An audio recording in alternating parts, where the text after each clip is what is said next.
What is going on, everybody? Welcome to the Clydesdale. Well, no, not the Clyde. I've done so many podcasts this week. Can't even get the name right.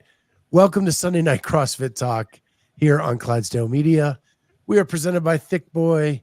Go to thickboy.fit. Get all your cool apparel there. We're down one member tonight, but it's okay. We can play hurt. Yeah. I'll just talk more. Our thoughts and prayers go out to Jamie and her family. She's had a little tough situation this weekend, but all is good. She's just exhausted from what happened over the weekend, and we're letting her hit the hay early so she can recover and be good for the week. Yes, absolutely. And Carolyne and I can talk way long enough for anybody, so we're all good. Yes. So how's your week?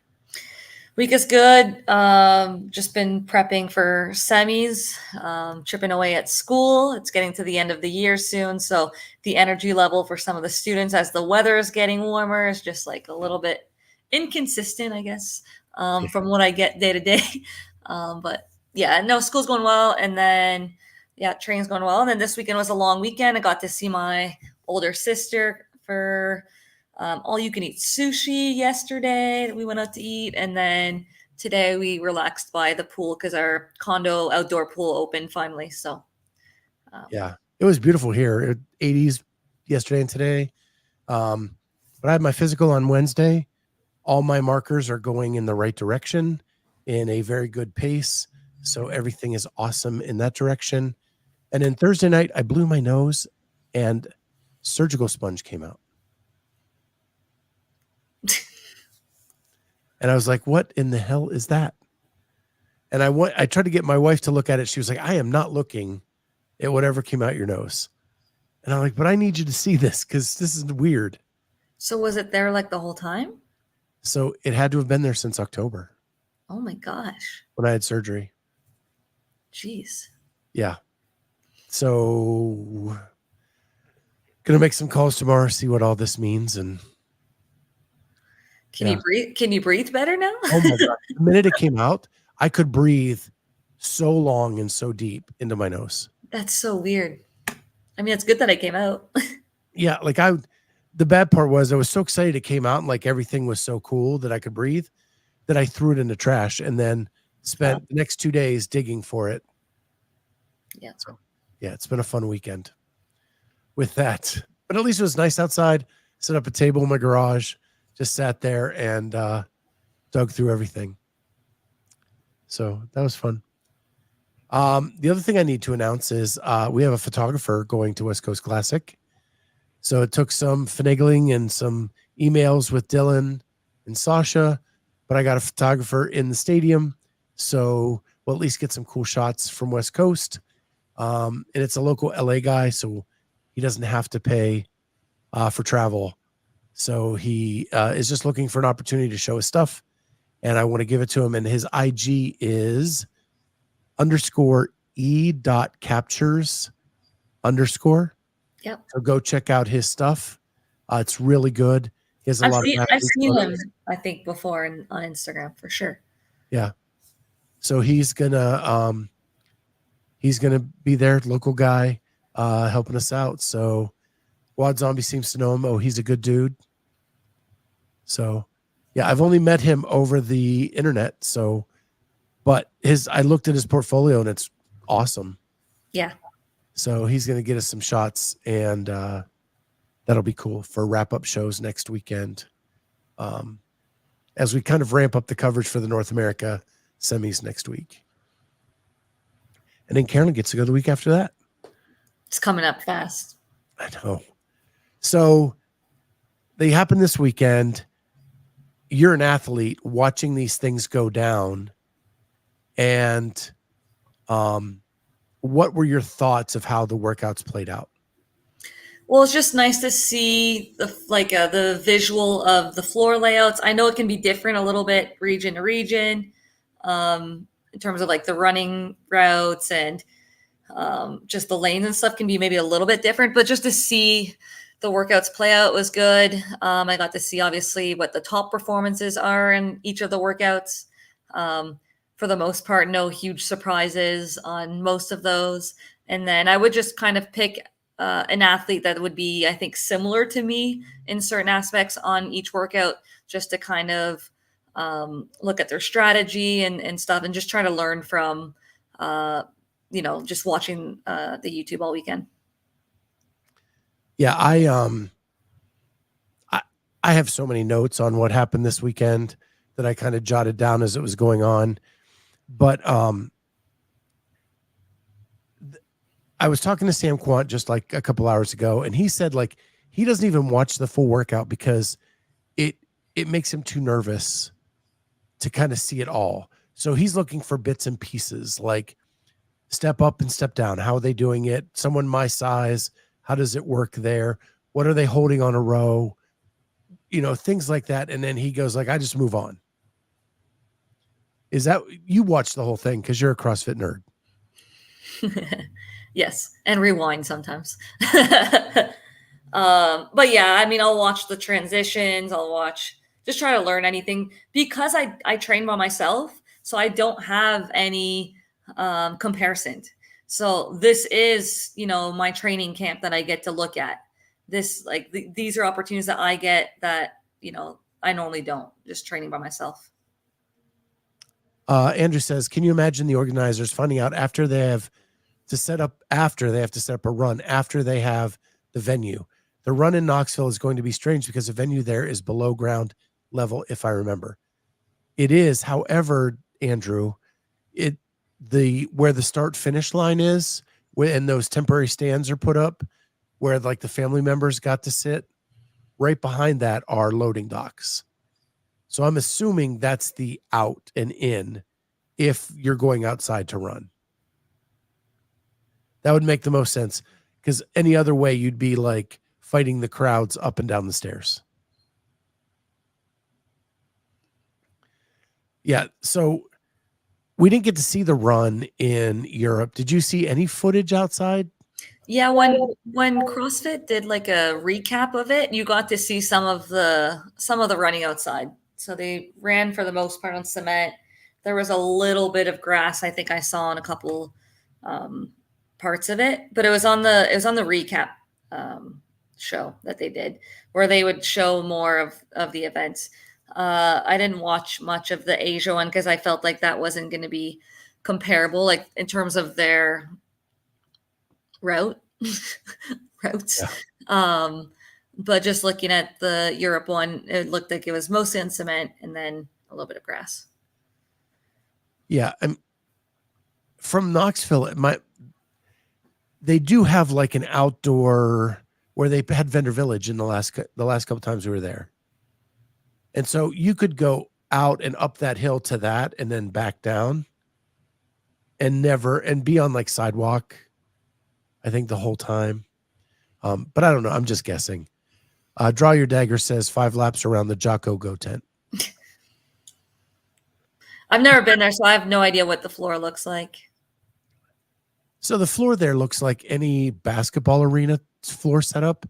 The seats are elevated above the floor, like I guess like the tennis stadium almost. Although it's higher than that even. And so you come in on the second floor, and the spectators are all up there. The athletes then and media and all that have to go downstairs to get out onto the floor. But yeah, it's actually a really cool arena for an event, if they can fill it. So let's walk through Europe real quick, and then we'll finish up with a little bit of Asia. But as we walk through the events, the event 1, Gabby McGowan wins it in a close race with Amy Kringle.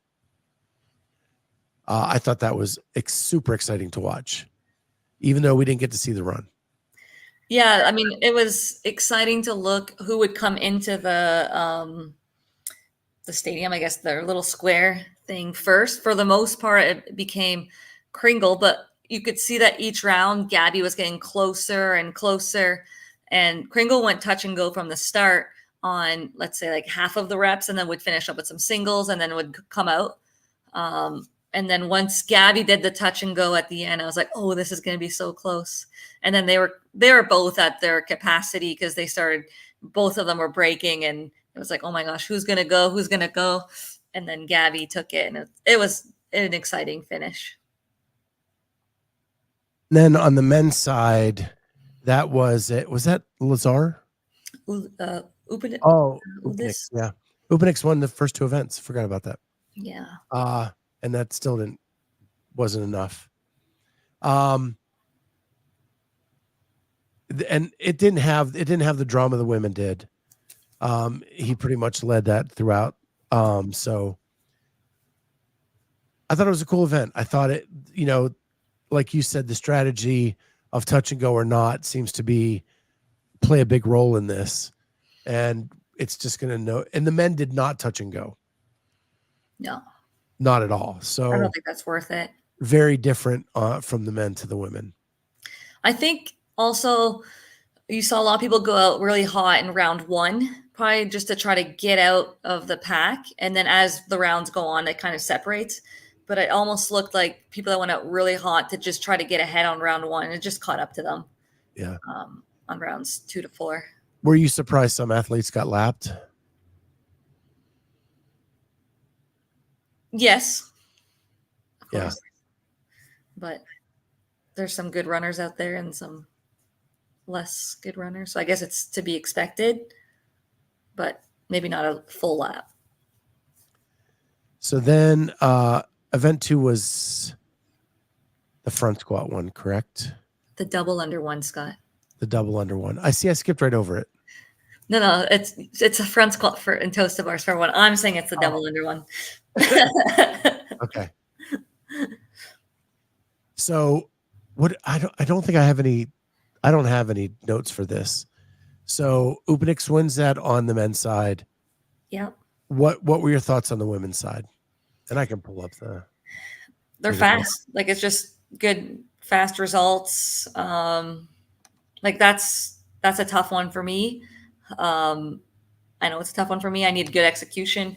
But people were still getting tired. Like, it seemed like the toes to bars played a big role here on whether you could push the pace there or hold on, versus some people were leaning over a lot and breathing and recovering. There's a lot of just heavy breathing in that workout. And because when you have that heavy front squat, it's hard to breathe. Then that toes to bar, you're closing in. So again, it can be hard to breathe sometimes. And then if you're anxious on double unders like me, it could be trying to find somewhere to breathe. Yeah. And that was a Laura Horvath win.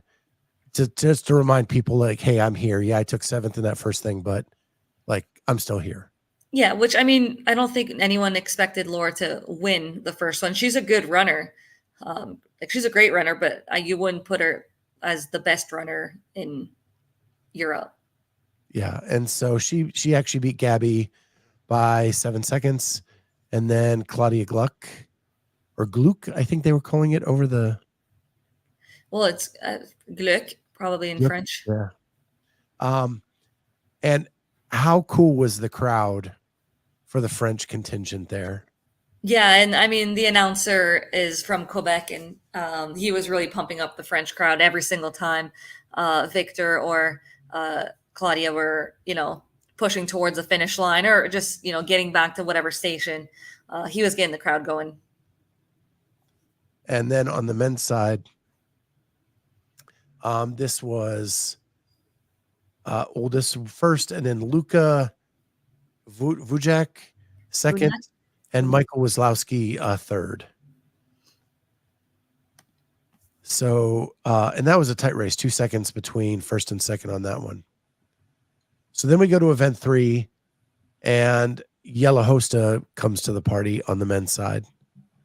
Well, that's a tall person workout.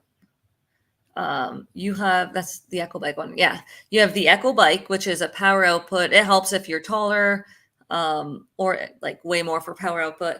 Then if you're tall and you can just jump up nice and high on the legless, and then you have a tall box jumps with a step down. So that's no surprise in that Yella was dominant in that one. Followed up by Luka Jukic, who had a great weekend, and Enola Kai. Yeah. On the women's side, we had a painful event for this. Rebecca Vitesson comes down on the rope, knee pops. She's on the floor.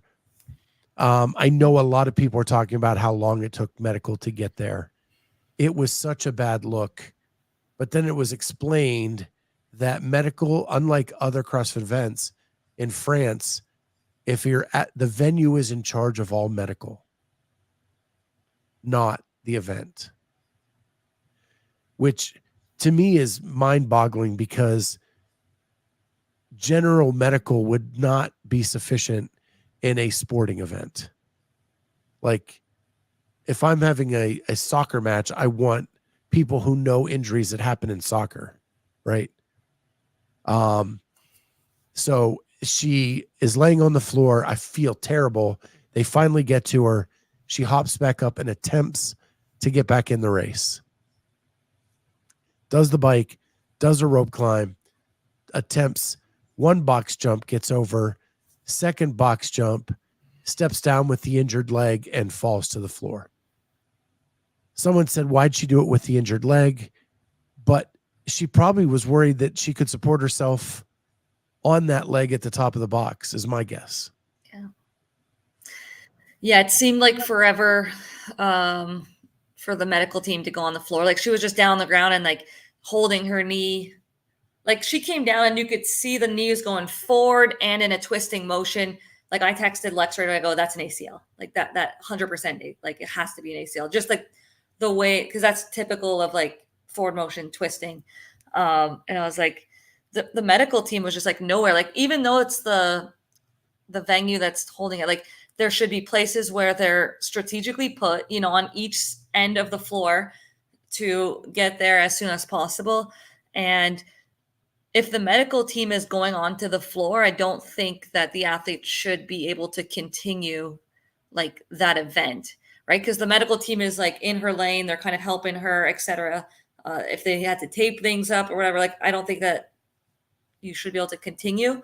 I don't think she should have continued. I thought that was very dangerous to continue because I was like, she's going to ruin her knee even more because like that's not a workout that you can fake it. You know, you can't like the knee is either there or it's not. Like those high box jumps are tough for the knee. And yeah, it just seemed like the medical team wasn't there enough. And I don't know what kind of clearance she got to just continue the event like that. It was very odd and a bad look.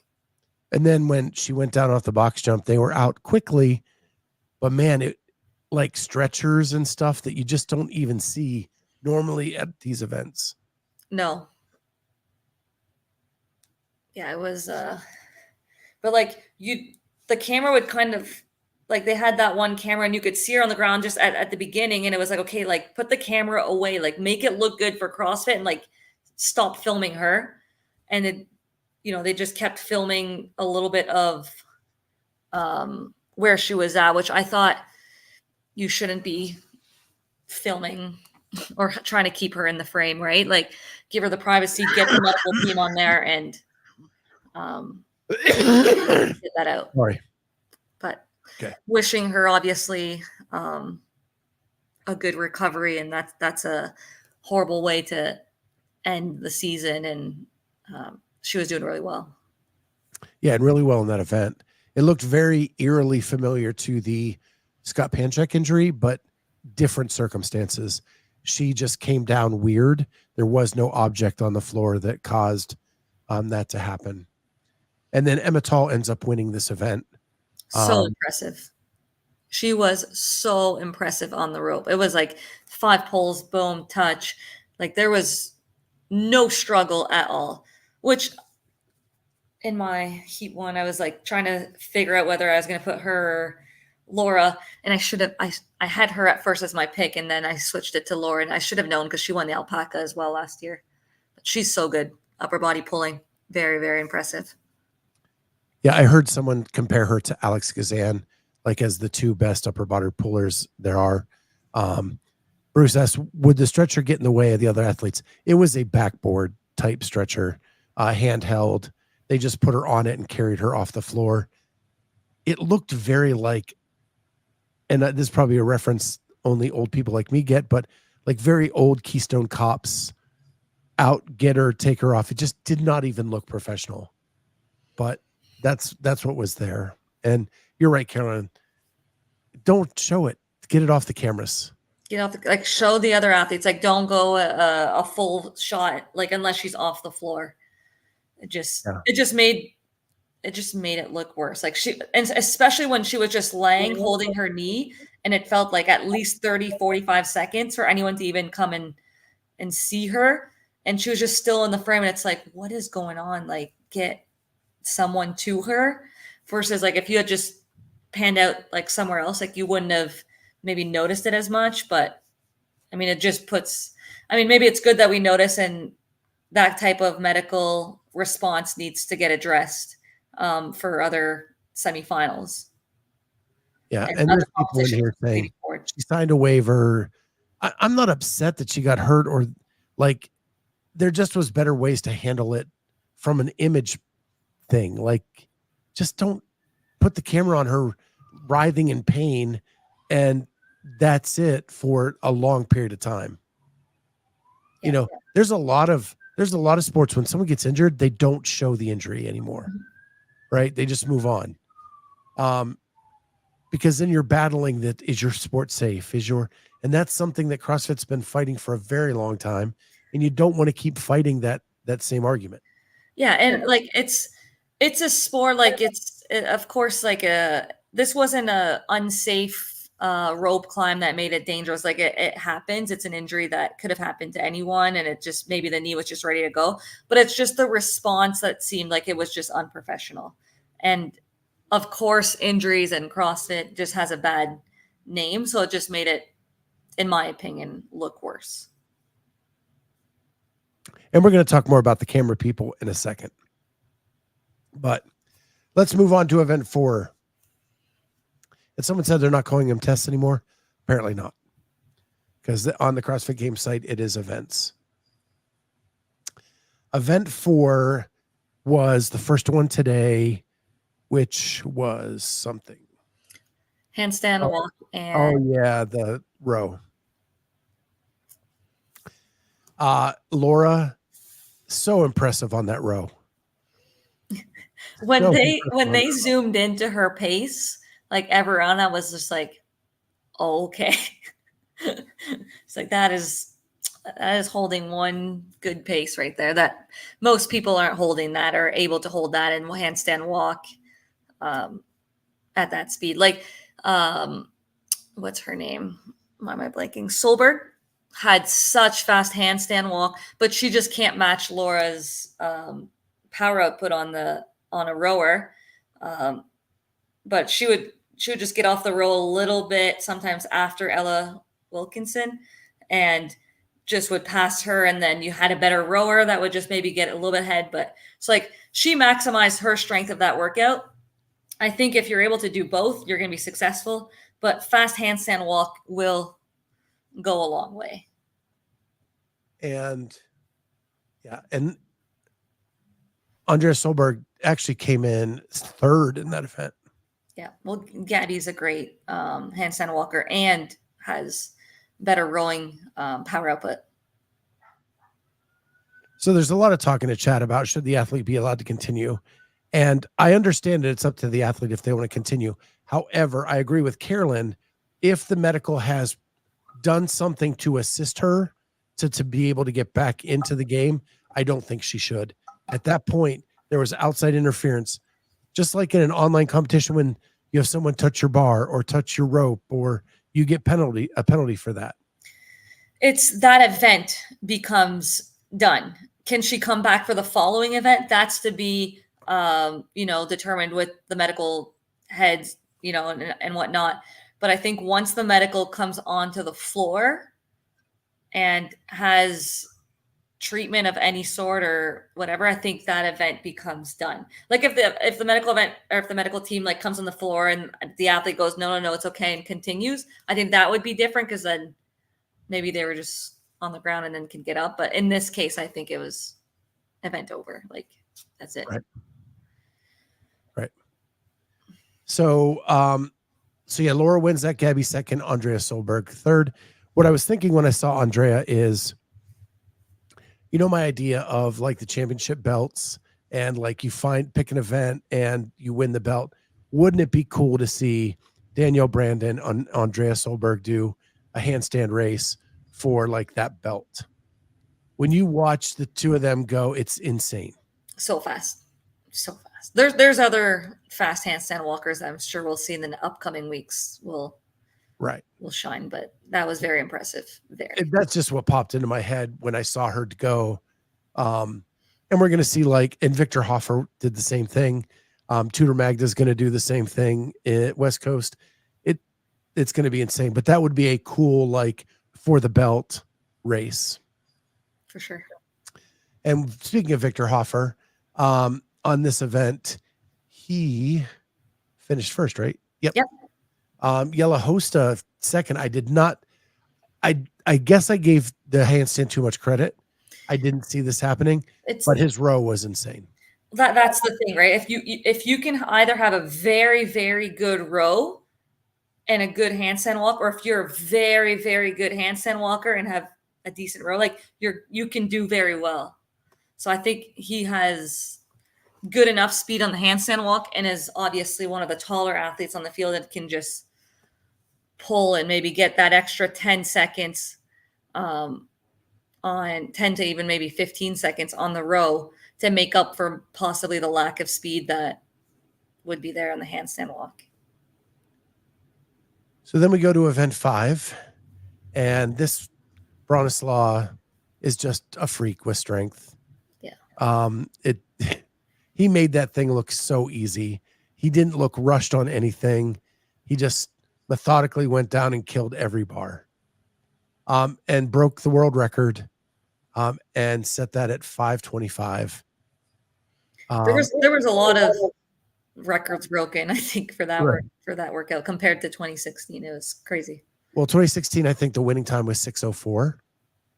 And this was 5:25, and there were three times that beat that winning time from 16. Which just shows how advanced and ahead Fraser was in 2016. The fact that he's just as good still as these competitors is crazy.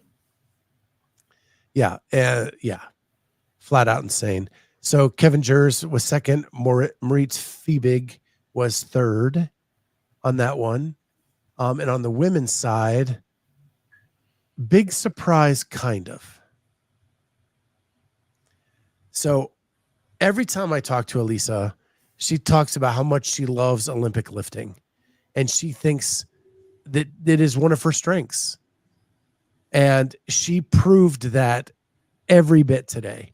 And I almost went with her in Heat 1 because of that. But I'm going, that would be picking with your heart. That would be picking with your heart. Don't be stupid. And I went with Emma Tull on this and got crushed. Yeah, I mean, the way that she was just, letting the bar bounce and then right away back into it. Super impressed again by her. And we knew that Laura was going to do well. We knew that Freyova. I didn't know, I knew Fuliana was a good Olympic lifter. Even her clean and jerk at Wadapalooza was very strong when I was there watching last year or the year before when she was there. And she impressed me there. But I didn't know, sometimes some people are really good at clean and jerks, but maybe less good at the snatch. It was really impressive there, what she did. Yeah, she was impressive. Laura, we knew was going to be great at that event. And then Lucy McGonigal proving that at a very young age, her strength numbers are coming up, and in a year or two, she's going to be someone to watch. Yeah, she had a rough first event. And then, she had a really good bounce today. Moved her way a little bit up today with the higher skills, the strength. She did better today. I should just copy this and just paste it for every show, because that's just what happens. I get beat by Lex every shot caller every time. Maybe she's the female analyst. She is. She beat John Young again. There you go. Yeah. I tried to get her on the show, but family dinner comes and gets in the way. I don't know. So then on the men's side, or we did the men. So now event 6, we finish up. Emma Tall wins this one. I was a little bit early. And this was surprising how much that dumbbell ate people alive. It was fun to watch some of them. Like, you thought that they're going, and then boom, they had to put them down. They had to come back. Is it going to slip from their hands again? It was a nice race to watch. Good. It's a great finale event.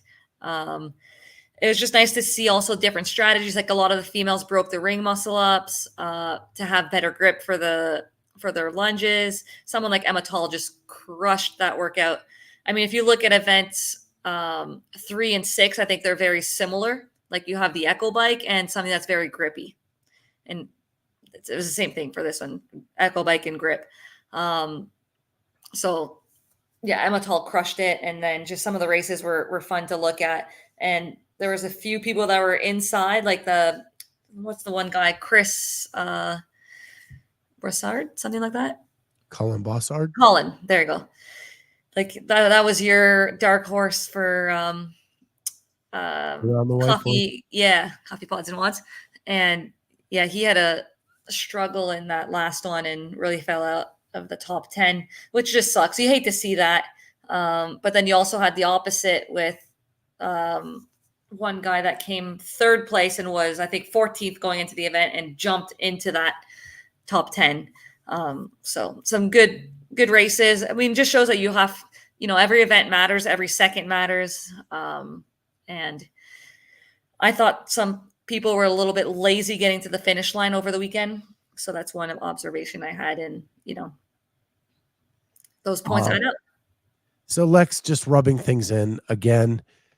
So yes, on Coffee Pods and Wads around the whiteboard, my 2 dark horses were Colin Bossard and Amy Kringle. And I looked really, really smart until the last event. He did have a great first couple days, though. He did. He was looking really good. I just didn't know he had small hands and couldn't hold on to a dumbbell. Yeah. So, yeah. I keep trying to be as good as Lex. I just don't know if I ever will be. I was really surprised to see the schedule of the Sunday. Like, that's one thing. Like, they just went heat 1, 2, 3, 4.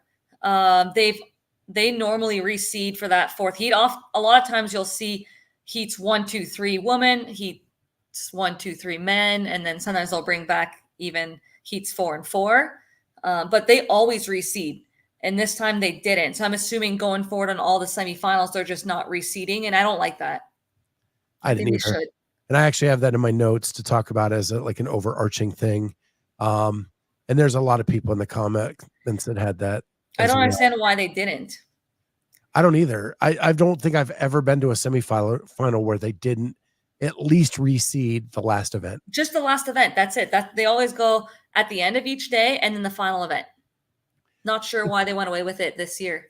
As a spectator, I want to know who's in and who's out and who's trying to get there, right?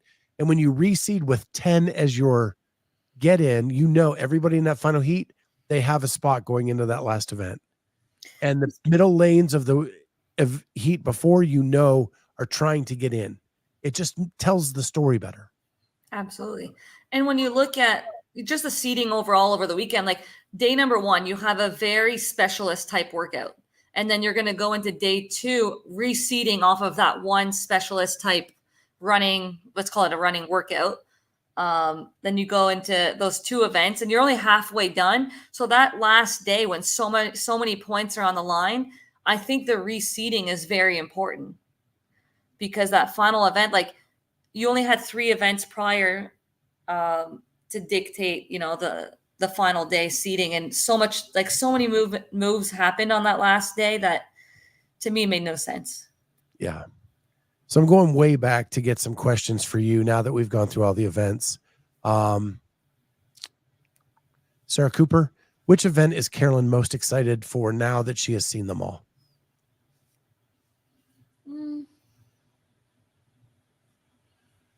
I don't know. Maybe the handstand walk one. The double under one. With that, Vi says fingers crossed for a great double under day. Thank you. Yeah, I don't know. I don't have a particular one that I feel like I like way more or something. Hoping I'll be executing well on game day. Dex said the grip into from sending muscle ups was wild. Oh, yeah.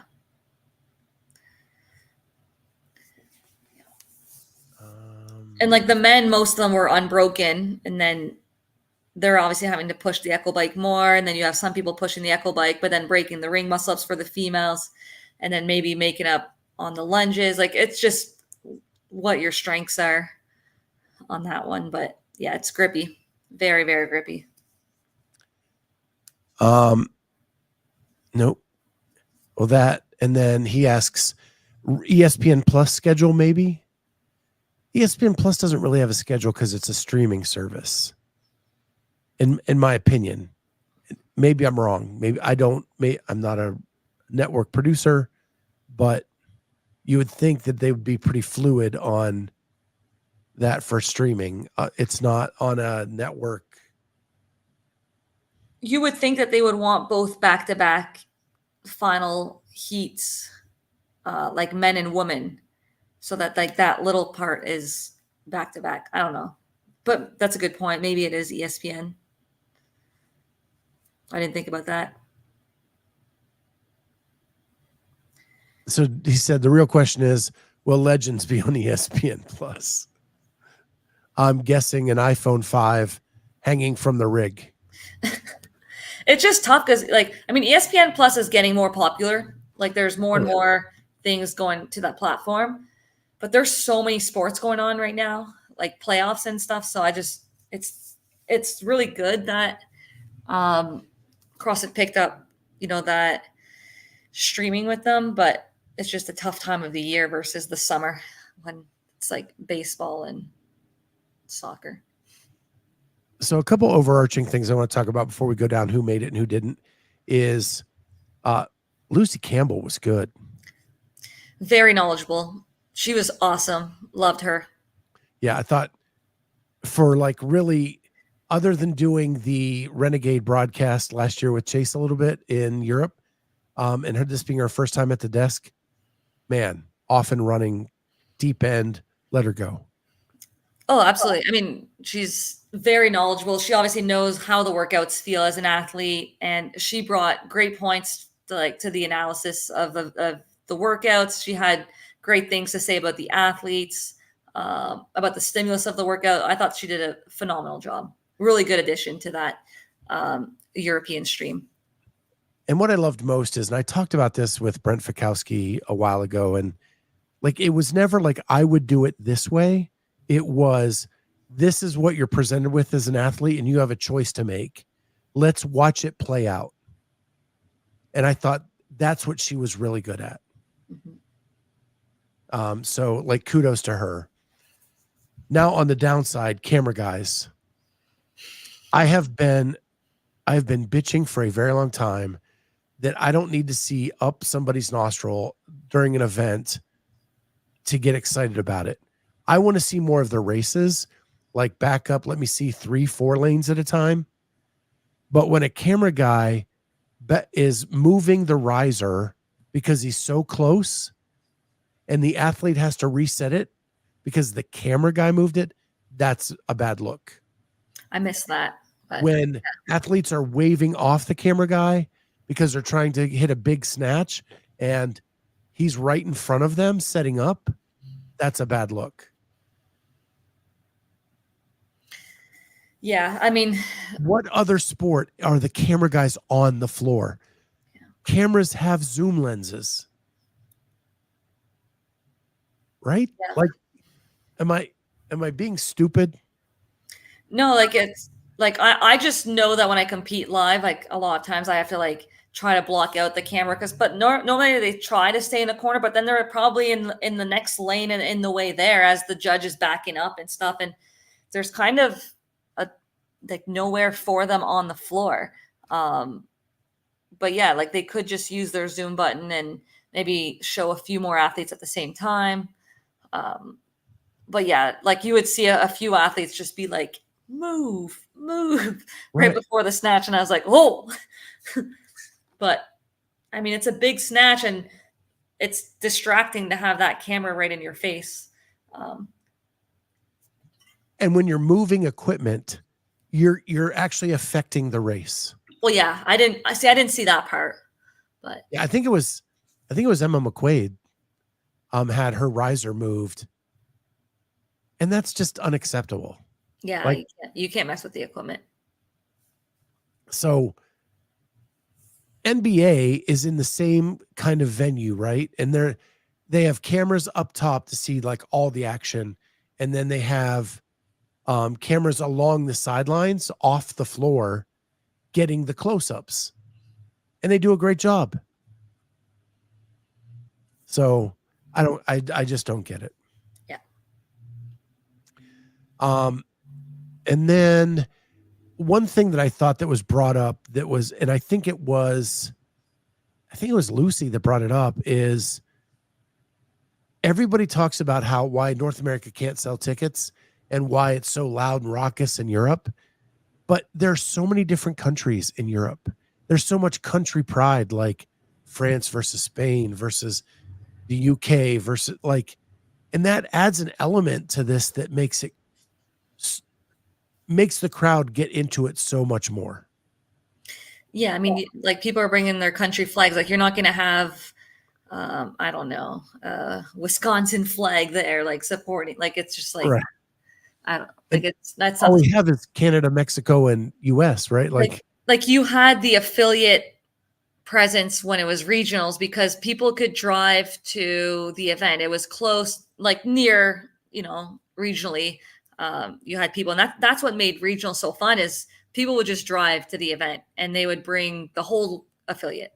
And you just don't have that when you have these two North America events, and it's just essentially it's just the competitors and maybe a couple, friends and family, but there's not as much of the affiliates traveling like there used to be and that type of support. I agree with you 1,000%. So let's see who got their ticket punched in Europe, and that is Laura Horvat, Gabby McGowan. You gotta zoom in. There we go. Okay. There we go. Laura Horvat, Gabby McGowan, Emma Tall, Karen Freyova, Amy Kringle. She looked really good. Phenomenal weekend. Massive improvement over last year. Very impressed. Claudia Gluck, Linda Kiesman, Elisa Fuliano, Emma McQuaid, and Jacqueline Dahlstrom. Yeah. Any surprises for you on this? I wasn't familiar with Linda Kiesman, but when I clicked on her profile, it looks like she's been really close the last few years. So it's always nice to see someone that's been close, make their way through. Obviously, Kringle, we knew she was up and coming and has been close. And same with Gluck that had a great Dubai competition this past year. And, she's been getting closer and closer every year. So good to see that. I was surprised, obviously, with Manon. She's one that I was, I thought was even in that middle tier of that region in terms of those qualifying spots. I didn't think that she would even be fighting for the last spots. I know that she has higher potential than this. Helga daughter, I knew she was going to be close. Sad to see no daughter will be at the games for the first time. So it's crazy to think about that. Miriam had, some good events, and then obviously some of the higher skills on the last day was a little bit harder for her.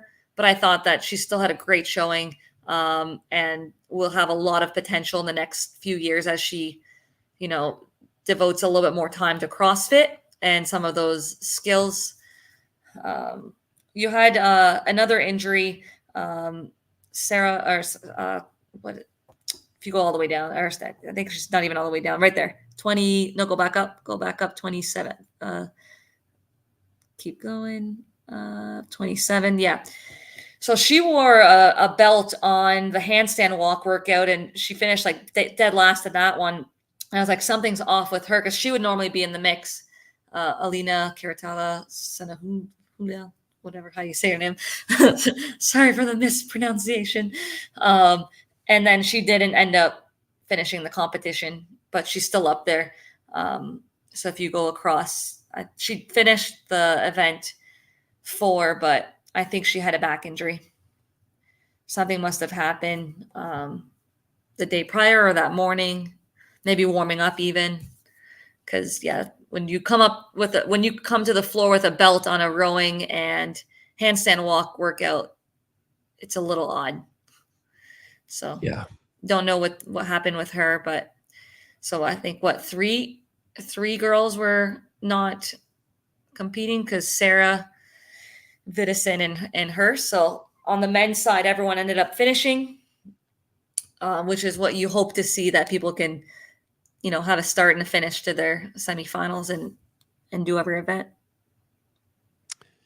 On the men's side, we have Lazar Jukic, Jelle Hosta, Heinrich Hypalainen, Anoa Akai, Luka Jukic, Victor Hoffer, BKG, Harry Lightfoot, Callum Clements with a major comeback at the end, and Moritz Fiebig. Aldous Upenix wins 2 events and finishes 1 spot out. That means you got strengths and you got holes. That's what that says, right? It's So J.R. Howe said that this proves that the programming is spot on. Your thoughts? That there would be something that just kind of cancels out someone's first places. Yeah. I mean, anytime you get 2 first place, you're going to be close to the cut line regardless. But yeah, I still think there's a couple events that are similar in stimulus, but he was so close. Luca was in the mix the whole weekend, and then Yona had a good last day, just not quite enough to make his way through. Yeah, and there's my Colin Bossard pick. 10th, 6th, 15th, and then really kind of fell off on the last 2 events. Yeah, it's too bad. Yeah, I was impressed with Jelle. He had a great weekend. Happy for Luca, Lazar's brother, to see them get back to the games together. He's had some close calls last couple of years, and he was sick one of the years or something like that. So nice to see him back. And then a few rookies are making it, which is nice. Yeah, and Heinrich Hypalainen with a blazing speed on that last event. It's crazy. Well, he only he just held the dumbbells at the end for a farmer hold. Did you see that at the finish line? He just held. Yep. And then put them down. Yeah, that was a boss move. Yeah, very much. All right, let's go to Asia real quick. I'll be honest, I did not watch much of this, if any.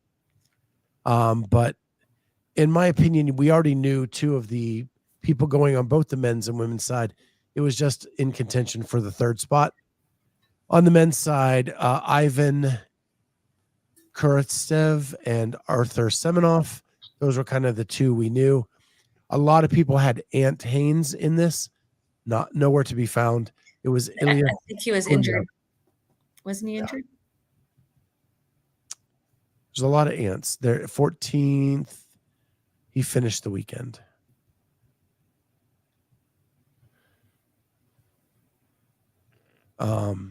But yeah. So those are your 3 men going forward. There's 2 men, right? Or 3 women, 2 men? I thought it was 3 and 3. Is it 3 and 3? Wow. I will check real quick while we're talking. I thought it was. Maybe you're right. Nope, you're right. 2. Yeah. My bad. 2 and 3. All right. So it's only the top 2. Ivan and Arthur. They're heading off. Then on the women's side, it was 3. If they can travel. Sahir Kaya and Sheng Young Choi were the first 2, which we pretty much all picked to be the first 2. And then Dewan Jung was number 3. Yes. I mean, going in, I think that's where she was ranked or pretty close to that. So no real upset there in Asia. Yeah. So overall, I thought great first week of action. Lots of drama. Yona not making it was a big shock to me. After dominating the first 2 stages of the season, Miriam van Roer, I thought the way she came out winning the Open, I thought she would get a spot. I don't know if I thought she was going to get a spot, but I was still very impressed by her. She's very new still to some of the CrossFit. I think it was someone on the broadcast that was saying like just not long ago, like 180 was her max snatch. And then she's been seeing like an Olympic lifter to try to work on the snatch and, ring muscle ups and some of the higher skills. So I think she's come a long way. And I think she will be one to watch in Europe in the next few years because she does have home run capacity, especially with, some of her squatting capacities and perhaps other movements too that we saw in the Open and in quarters. And then I think it can't be said enough what BKG is doing for his 11th straight qualification to the games. No athlete has ever done that before. Super impressive. Yeah. I mean, just to be able to compete at this high level for that many years is incredible. To not only physically, but just mentally to stay in the game is hard. Right. So it's awesome. Happy for him. Just so everybody, like Ben Smith got to 11 straight, but one was by wild card. BKG has done it qualifying all 11 times. Super impressive. And he had to battle his way back into that, those top 10. Holly, our stats and information person, says Dewan has been third the last 3 years in semifinals. Crazy. So next on the agenda is age group. Last time we talked, it wasn't final. We were waiting for the final submission Monday night. That happened. Our very own Jamie Latimer is sitting in a qualifying spot for the CrossFit Games. So pumped for her.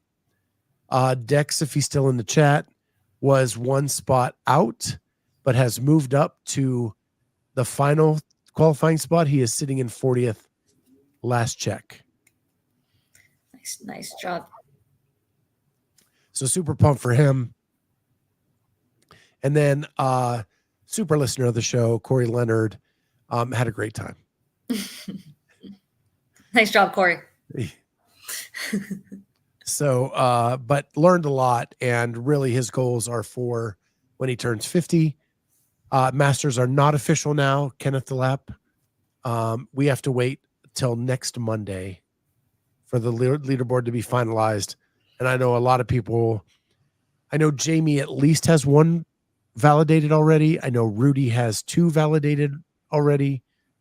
Haven't heard from Dex on any of that, but I know that he's watching with bated breath, see if he moves up a little bit more and secures it.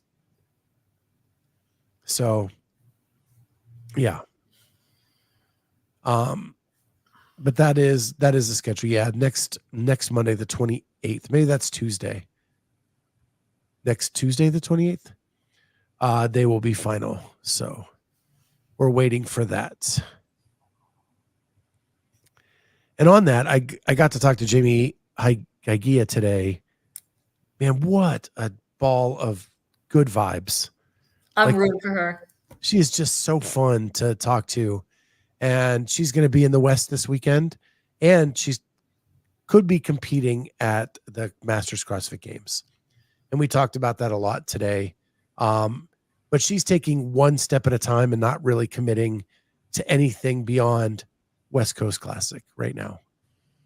And then once that's done and she sees what happens there, then she'll commit. And I think it's really like, if she would by chance make the CrossFit Games, she probably would not go Masters in addition to that. But I thought of Carolyne the whole time because we talked women's basketball and its resurgence. And when you look up Jamie to research her, she still comes up as USC basketball player, not CrossFit. Love it. She's a great athlete. Yeah. I remember when I first got into the sport and I was competing, and when she first made the games, and she posted a picture of herself by like the water. She was like in her bikini and something, and she was like, I don't look like a games athlete, but like, I perform and I'm an athlete. And I was like, that's how I feel. Like, because every time I competed, like I never felt like I looked like everyone else. I just felt like I was athletic, and I did CrossFit, and I love following her career over the years since her first time that she made the games, and she's a sick basketball player. Yeah. And she said like nobody gave her a shot because she was so short, and she only got one Division I scholarship, and it was to USC. Like, that's crazy. And she made the most of it, played professionally in Europe, tried out for the WNBA, but there's so few teams. We talked about that too. Like, the opportunities just aren't there for women yet, but they're coming. There's 2 teams coming, one in the Bay Area and one in Toronto. So Lex and I are very happy about that. We each get our teams. Yeah. And Jamie, our Jamie, says that she uses Jamie Hagia's posts as inspiration for some of the young women in her affiliate. Awesome. Love that.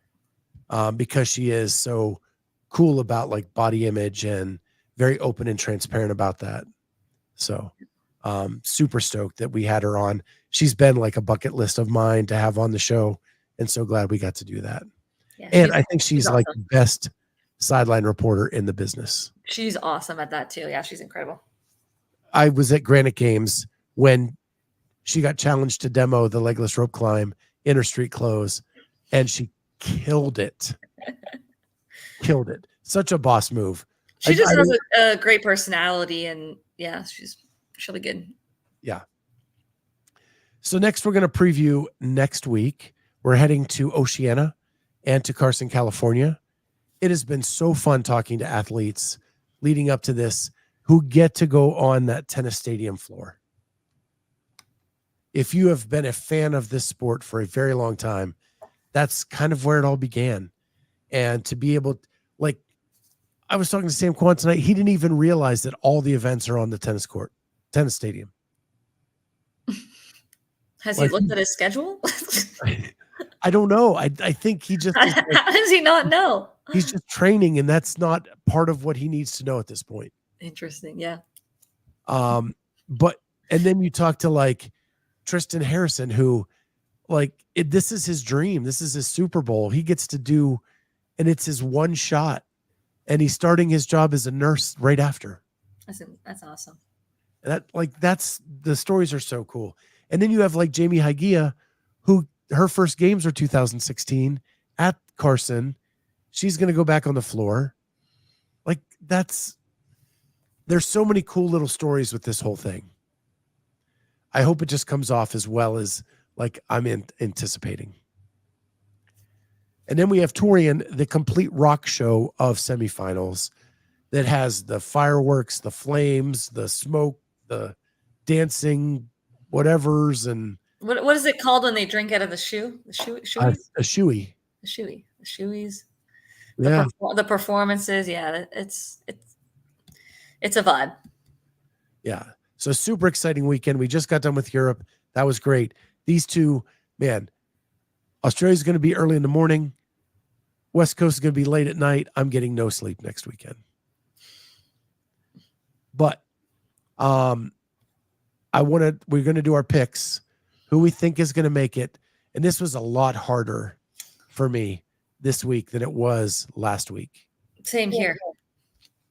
In two ways. One, we kind of talked about this off the top. The way that the points are levied and figured out what area gets the most invites to the games just seems off. When you're trying to pick who is going, and you said it yourself, like in Asia, because Sheng Young Choi was out hurt last year, and then she comes back, it gave another person an opportunity to go to the games to get big points, and then Sheng Young Choi's points are still big from the year before. They get an extra spot when really there shouldn't be an extra spot. Yeah, and this is what Brian Spin talked about last year on how Africa can get another spot, or South America, was you almost need someone to not make it or make it close, and then get other people getting, those games points and stuff, and then have them come back the following year, and then they get those points like that. That's for sure. I mean, in my opinion, what happened with Asia getting that extra spot. And then you have a place like Oceania who has Jamie Simmons not competing, Tia Toomey moving to the States, Cara Saunders going team, Emily DeRoy. Emily DeRoy going team, and why can't I think of her name? Ellie Turner. Ellie Turner. That's it. Ellie Turner out this year, and they still get 4 spots. It's insane. So let's start in Oceania, and it is 4 and 4 men, 4 women. I don't think the women should get 4. I think the men maybe should get 4. It was pretty easy to make picks for that.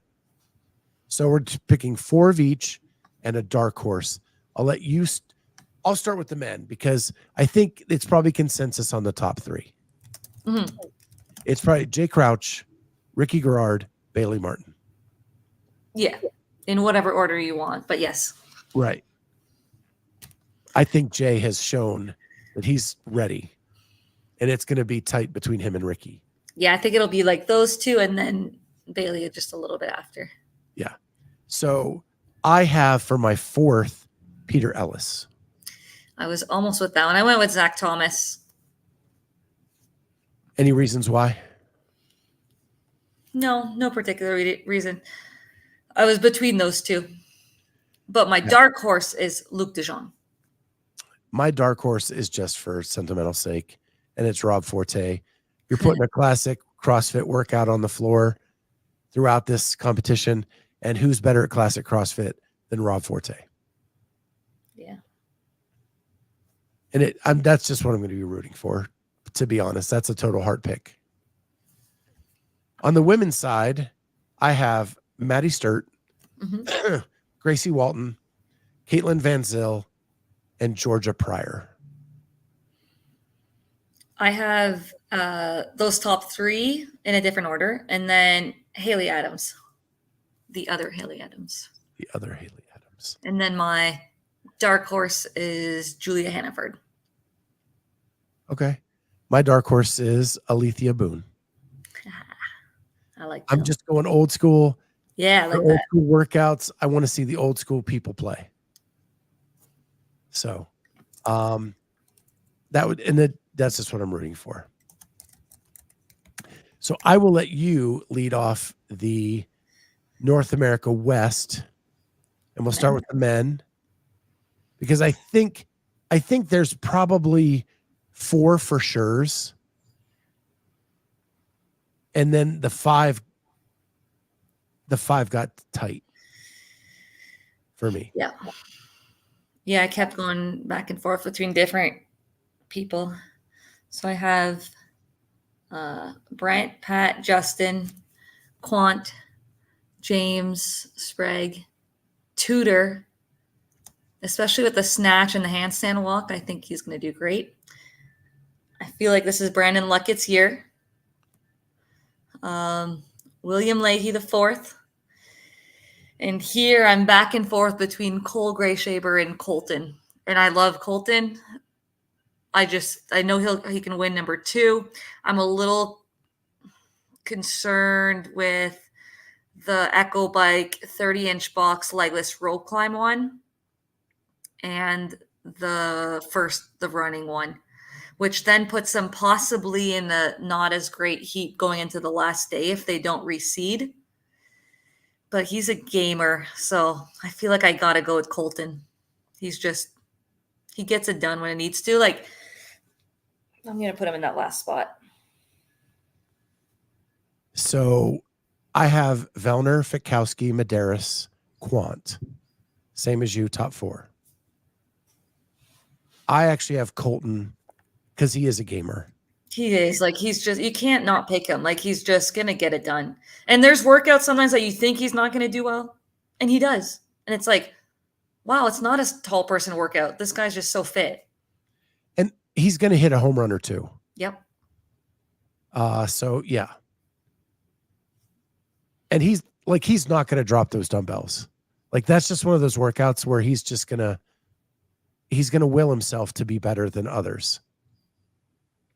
Then I have Tudor, and I'm high on the Tudor train this year. He showed in the open and quarters a capacity for things he's never shown a capacity for before. And he has home runs with the snatch and the handstand walk. So I am really high on Tudor this year. Then I have James Sprague, and I was reluctant. I didn't want to pull him out because I just love the kid so much, but it's tight here. Mm-hmm. And then I have William Leahy and Scott Tetlow. Mm. Scott Tetlow telling me that he is, for the first time in his career, not hurt because he backed off his volume this year to see what that would do. That's why I went with him. Brandon Luckett was around there as well. I did not put him on this list. And then my dark horse, who I really wanted to put in the top 9, was Max Krieg.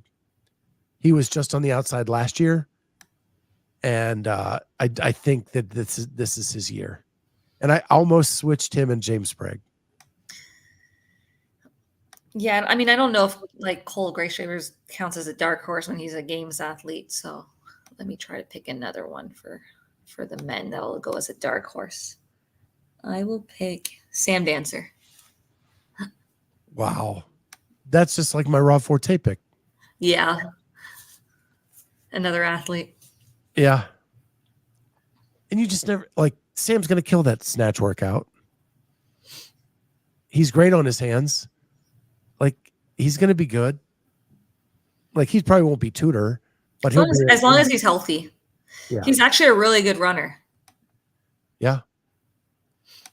I remember my first ever volunteer experience was when he was on the conjugate team, and he snatched some stupid number, like 315, or back when nobody was doing that.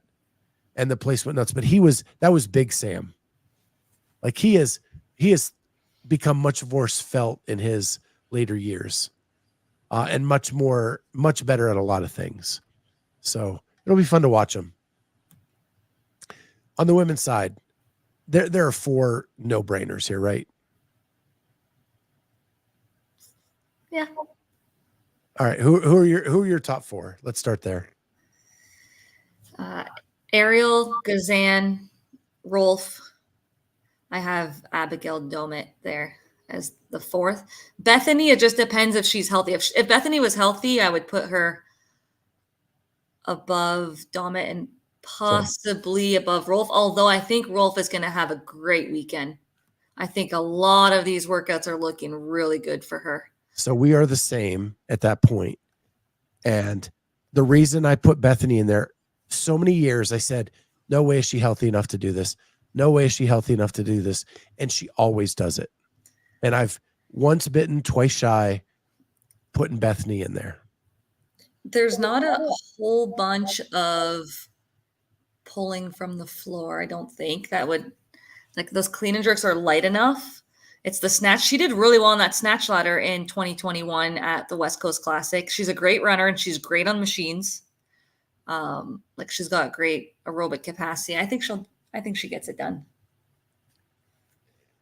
So so we have our top 5 is Ariel, Gazan, Rolf, Domet, Bethany.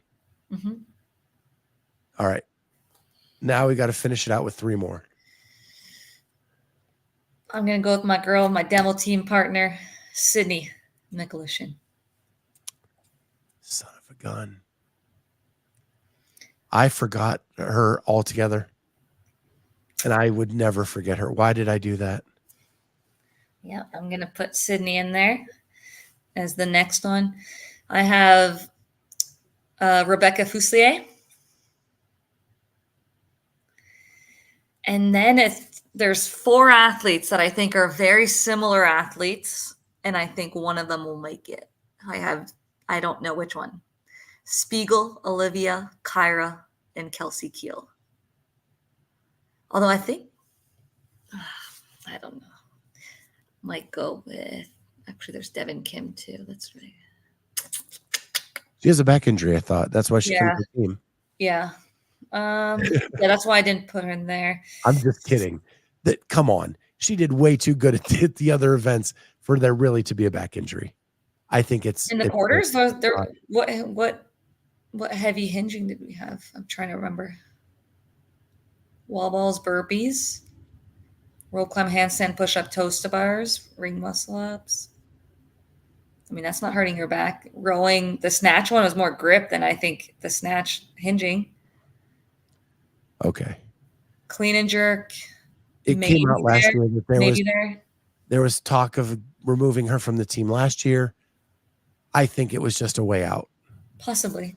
And I don't think she's really as hurt. But that's just my opinion. I have no facts to back that up.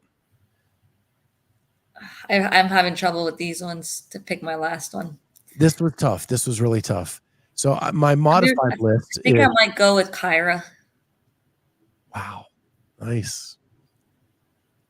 Honestly, like when I watched her on the team last year, the most improved athlete I saw last year. The most improved by far. Yeah, she's gotten a lot better. And she's got some good high skill gymnastics too.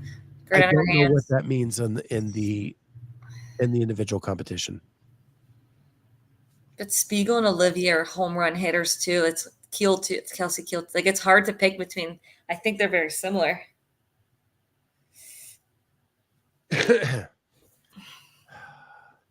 So we were the same to Flores.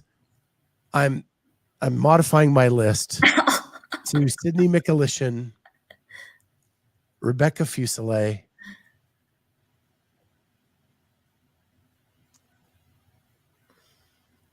and Hattie Canio. I like it. What's your dark horse? This one is everybody forgets about her, and every year she hits home runs. And it's Emily White. That's my dark horse too. She's a really good runner and she's super strong. Yep. And everybody every year forgets about her. Yeah, that's my dark horse. And every year she almost makes it. Uh-huh. Yep. Same one. Yeah. That one, my dark horses in the West, Max Krieg and Emily White, I feel really solid with. I'm not as familiar with Max, but yeah. I think Olivia got lucky with the programming last year. I mean, I thought the programming last year helped. While there were still smaller athletes that qualified that were just fit in general, I think it did have a bias towards taller, bigger athletes. So, and I think Rebecca has worked so hard on her strength. I think this is her time. Yeah, there's some good picks in the West that you can have. But honestly, like looking at this and the athletes in that area, and maybe I'm just biased because I talk to a lot of them, and it is like there's no way that Asia and Australia should get extras and not have room for at least one more athlete in North America West. Yes, but then my argument would be Europe, North America East, like as well. Like I don't think I mean, now with some of the injuries that happened, they had a little bit less. Going in, I agree with you on North America East. They deserve one of those for sure, maybe two. Give them South Americas and Asias and give Australia's to West. I'm okay. But Europe, I don't feel like there was nobody that didn't make it, that one spot was going to get in that I thought needed to get in. Yeah. At the end of the day. So maybe 10 was right in Europe. Yeah, like when you saw the list, you're like, yeah, that's a good 10. Like that, I mean, really good 10, right? Yeah. So those are our picks. Love them, hate them, make your comments. Lots of comments about Kelsey looking like a different athlete this year. I just want to see it on the floor.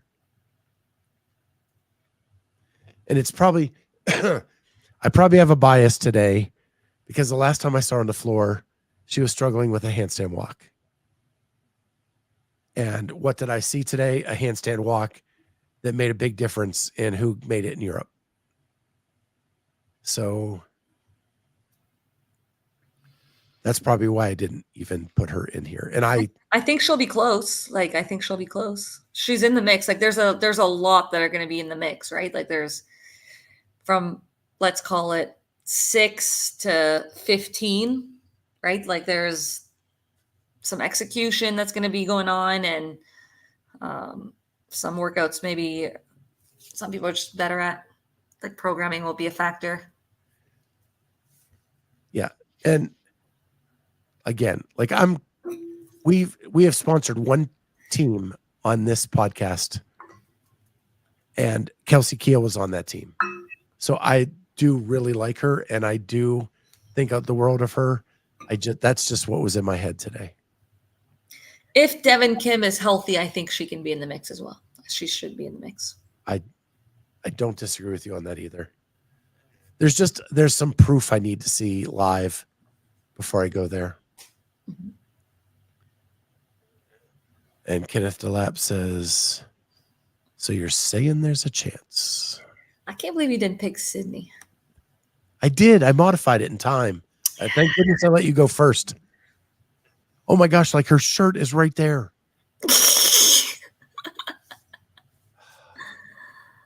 We got you, Sydney. We got you. Oh. and her dad listens to this podcast and show. Oh man, what a moron. She's one of the best pullers in CrossFit. And I got this. I already knew that going into the demo team last year, and then I saw it and I was like, yeah. Well, and what's going to be exciting for me is I've talked to her coach. You've seen the video of her training her running getting better. We're going to see right off the bat how much better did her running get. And if it does, that will be a game changer.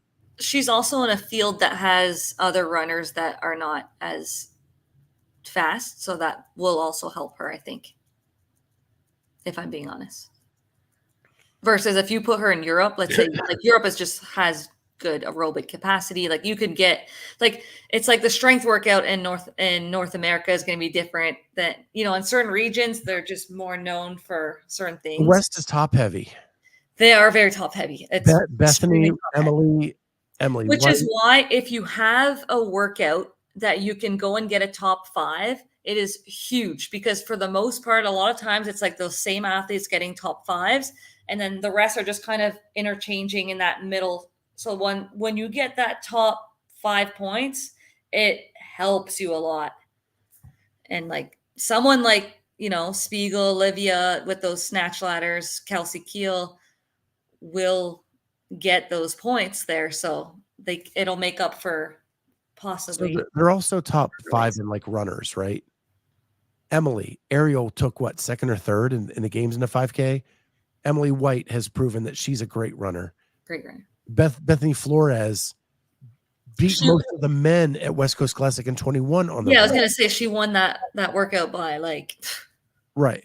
Like they have some of the top runners in the sport. If extremes though, if they don't, right. but it's packed up there with those people at the top. Like Emily Rolfe needs a win there. I think she can do well on a few workouts there. Yeah, I don't disagree. I guess I'm just proposing this to you, like, Yeah. because it's top heavy, the snatch ladder, like Kelsey Keel, Danny Spiegel, Olivia Kerstetter. Yeah, there's a lot. Like, getting the win is going to be harder because it's a crapshoot between up to 5 people who are really good at that movement. Where like nobody was going to catch Braun in Europe. Right? No. Yeah, like that snatch ladder, there's a lot of heavy hitters in North America. Right. And like look at someone like Fuliano, right? Like it could be just a smaller athlete that just has better capacity to just cycle a heavy barbell for multiple reps versus that 1 rep max strength. Yeah. I think that's what's going to juggle it more than we think in the West is you have like that first event where there are 5 people that could win that. And it's going to be hard to be the one that wins it on that 5 because they're all so good. Snatch ladder. People are going to need that win when you get to that moment. And it's going to be tough to get the win with those 5 people fighting you for it. Yeah. And what heats are you going to be in at that point? Yeah.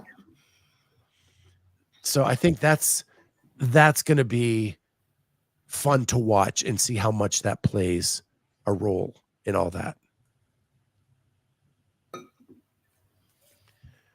So that is our preview for next week. We're going to ramp up. We're going to do more shows. I'll have on who can be on. I know it's a busy weekend, but I want to cover that a lot more than we did Europe because we did so many of the interviews and stuff like that. We're going to finish up with, I was on around the whiteboard again this week. I took the victory. I don't know how. I felt like I was bad this week. And thank goodness the last question was about media, and I got to go off on the last question and make a valiant comeback. Yeah, it's like started slower, and then you were picking up points, you know? Yeah. You were like a Hoffer, you know? The first week I came out punching hard and leveled off, and this week I went the opposite direction. Got it done, though. It's not, you don't ask how. So this week is the finals. So there was already I think Brian Spin won the first quarter. Okay. This is the second quarter, and there's 3 people left. It is me, it is Colton Mertens, and it is Kiefer Lamy. Kiefer, yeah. That's some heavy hitters. That's going to be some good chirping too. You better have your A game. Yeah, I think I'm going to have to come out hot this week. Yeah. And see if I can hold on. That's going to be a good one. Yeah. It's moving to Tuesday because Kiefer and Colton might be busy starting Wednesday. Yeah. They got to do something this weekend. Right. Might have a little thing on the agenda the weekend after. And I'm hoping that means that they are distracted. That gives me the opening to shoot through the gap and get the win. So that is this Tuesday, 3 p.m. Eastern time. Super stoked for that. See if we can take the W to then move on to, I think, the grand finale, which would be Spin, me, and whoever wins the next quarter. Awesome. It's been fun watching. It's a great, I mean, I get that it's the same as the death by, but it's not. And it's nice to have like the weekly winners come, you know, there's got the championships, and then it's nice. Yeah. I think it's way harder than death by. The timer is huge. Yeah. If you have never done anything like this and you're timed for 60 seconds to get all your thoughts out, insane. And the first week, I think I rushed it. The second week, I started to tell myself, just slow down. It actually is a little bit longer than you think it is. And then it seemed to go better. But super stoked for that. And then I want to finish with a little brag. I'm super pumped about this. For my mom's birthday and Mother's Day, I got her tickets to the U.S. Swimming Olympic Trials. Where is that being held? Indianapolis, Indiana. Awesome. So it's only a 2-hour drive for us from here. They are putting a pool in the football stadium where the Indianapolis Colts play. That's cool. I just want to see how they're going to do that logistically, because that seems insane to me. But I am super pumped. My mom is one of the biggest Olympic fans. Like every time the Olympics are on, she watches every sport under the sun, including curling and fencing and jiu-jitsu and whatever, like all of it. She cannot get enough. And the fact I love the Olympics. And I was a swimmer growing up, so we're actually going to go do that. Gosh, I haven't been to a swim meet in forever. So this is going to be really cool. And we got seats right on the start-finish line. That's awesome. So that's actually in mid-June. So right after semis, that's going to be my relaxation to kind of go with mom, hang out with her, and go watch some swimming. I like that. I was watching the gymnastics today. Okay. The U.S. Girls gymnastics. I think it was a national meet or something. Qualifier. Yeah, everything right now has got to be like Olympic trials. I know track and field just happened like a week ago, I think. And what, the Olympics are in August? Paris, yeah. Yeah. Yeah, right after the games, we'll have something to watch. That'll be cool. I don't know how you had time to watch gymnastics today. Well, I guess you didn't do all the 3 interviews I did today. Yeah. It's like in the background sometimes when I'm doing stuff or Yeah. normally I'd be doing like schoolwork on a Sunday, but it's a long weekend for us, so I get tomorrow off to do my correcting of math tests and other things, programming. Well, cool. Well, enjoy your day off tomorrow. I will. Everybody in the chat, thank you so much for being here. This was awesome. Glad we got to spend the night with you. And we'll be back next weekend covering the West Coast Classic. Make sure you join us then. All the people I've been interviewing, I've been prepping them that we'll be reaching out to them to talk to them next weekend during our wrap-up shows. So we should have some of the athletes on during that, which will be really awesome to do. So with that, we will see everybody next time on Sunday Night CrossFit Talk. Thanks, guys. See you guys soon.